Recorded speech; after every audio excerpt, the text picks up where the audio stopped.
In Lesson 2, I built on what I had previously taught, worked with the students, which was the book I read, Even Stephen and Odd Todd, and we worked on the vocabulary words from the book, from the back of the book, to teach the students fluency of the word. So what I did was, I would say the word, they would say it back, and then we would go over the definition of the word.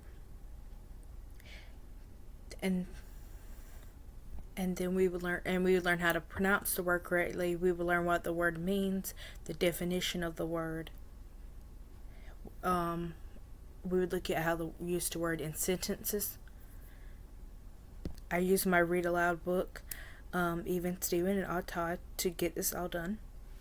During the lesson, I gave the students a handout, which was the reading activity board, and they would choose 2 things from it, 2 activities, and then they would do the 2 activities from it that they chose.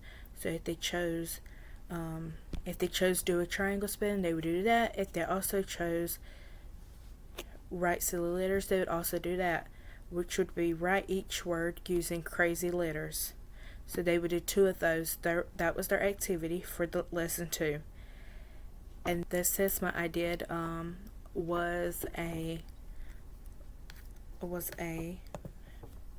this was done on another day, of course.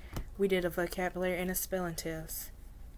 Did that to test the students' knowledge of the words they learned and the definitions of those words.